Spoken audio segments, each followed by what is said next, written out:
અમરેલી જિલ્લાના સાવરકુંડલામાં છેલ્લા 27 વર્ષથી અમરેલી પોલીસને હથતાળી આપતો આરોપી ઝડપાયો। સાવરકુંડલા નાગરિક સહકારી બેંકમાં 1990માં મેનેજર તરીકે ફરજ બજાવતો હતો। આરોપી કિશોર દેવજીભાઈ મહેતાએ 27 પહેલા 30,000ની ઉચાપત કરી હતી।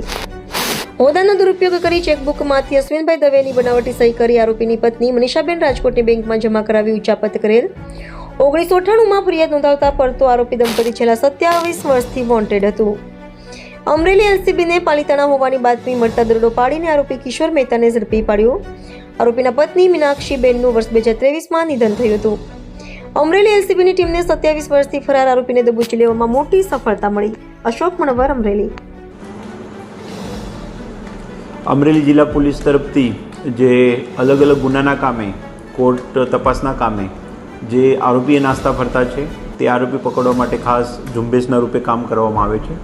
આપ સૌ જાણો છો, ભૂતકાળમાં પણ જિલ્લામાં જે 25-30 વર્ષથી 20 વર્ષના ઉપરના અને 10 વર્ષના ઉપરના કેટલાક આરોપીને જિલ્લા પોલીસે પકડી પાડેલ છે।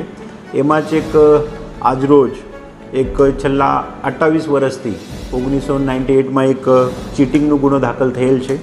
એના જે મુખ્ય આરોપી હતા આરોપી કિશોરભાઈ દેવજીભાઈ મહેતા, મૂળ રહે મોરબી, જે તે વખતે એ પોતે સાવરકુંડલા બેંકમાં બેંક મેનેજર તરીકે કામ કરતા હતા અને ત્યારબાદ બેંકમાંથી 90માં નીકળ્યા પછી 98માં એ વ્યક્તિએ બેંકમાંથી જે ભોગ બનનાર ફરિયાદી અશ્વિનકુમાર દવે છે એમનું નામનું ચેક લઈને 98માં એક બેંકમાં એને ચેક ઉપરથી પૈસા ઉપાડેલા હતા અને એ જે પૈસા ઉપાડેલા હતા એ પોતાની વાઈફ મીનાક્ષીબેનના નામે ઉપાડેલા હતા। તો જે તે વખતે 98માં એમ કેસ એટલે કોર્ટના હુકમ ઉપરથી એક ચીટિંગની ફરિયાદ સાવરકુંડલા ટાઉન પોલીસ સ્ટેશનમાં દાખલ થયેલ હતી અને તે કામના એ બંને આરોપી છેલ્લા 28 વર્ષથી નાસ્તા ફરતા હતા।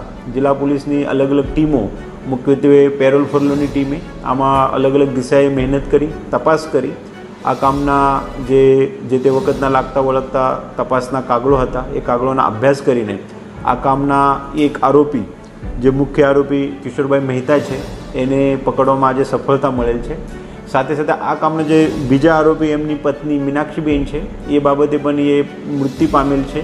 તે બાબતની જે પણ પ્રક્રિયા એનું નામ કમી કરવા બાબત તે પણ હાથ ધરવામાં આવેલ છે, જેથી જિલ્લા પોલીસે એક 28 વર્ષથી નાસ્તો ફરતો આરોપી પકડીને એક સરાહનીય કામગીરી અમરેલી જિલ્લા પોલીસ તરફથી કરવામાં આવેલ છે।